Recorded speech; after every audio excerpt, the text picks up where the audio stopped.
Today we're going to talk about something that seems like a pure benefit, but often becomes a trap. That's productivity. Everywhere we turn, there are tips on how to wake up at 5 in the morning, how to fit more into the day, how to master new habits, how to read a book a week. The message is clear. If you're not constantly efficient, you're not living life the right way. But the more we try to match these expectations, the more often we face anxiety, burnout, and emptiness.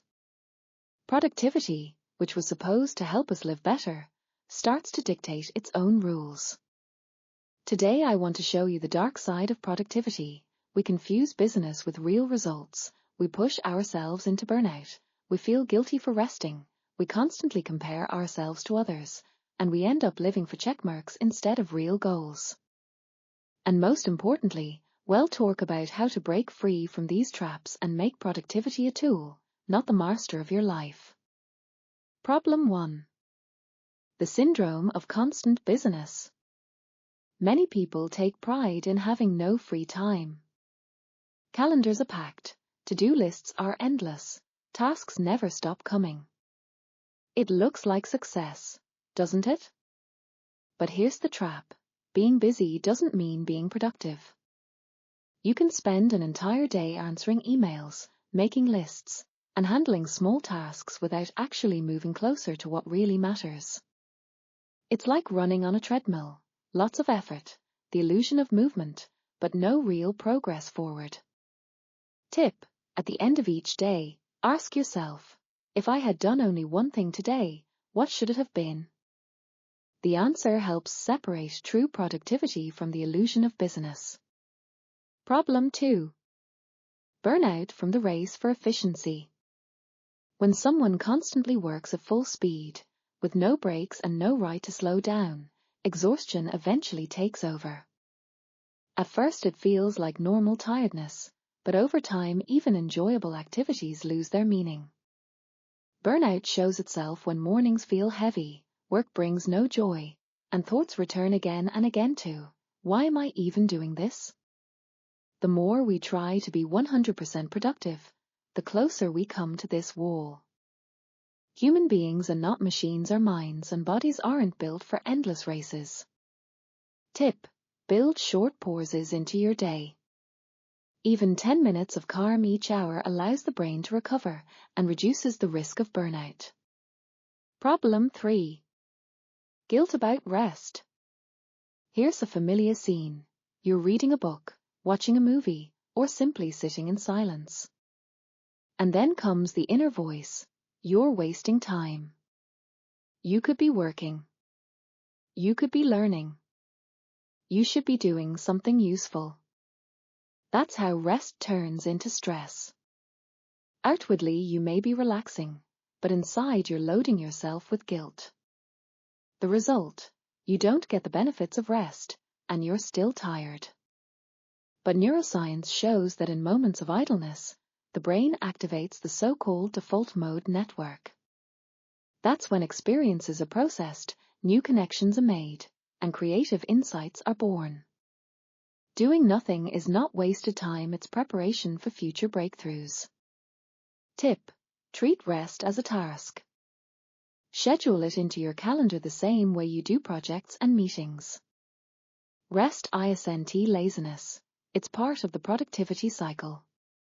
Problem 4. Comparison with others. Social media has amplified one of the most toxic aspects of productivity: constant comparison. We see other people's achievements, projects, and milestones and immediately feel like we're not doing enough. But remember, what we see is a highlight reel, not the full picture. We compare someone else's edited showcase with our own behind-the-scenes reality. This leads to anxiety, the sense of falling behind, and a race that has no finish line. Tip: reduce exposure to comparison triggers. Follow accounts that inspire rather than pressure, and focus on your own path instead of measuring yourself against others. Problem 5. Substitution of goals.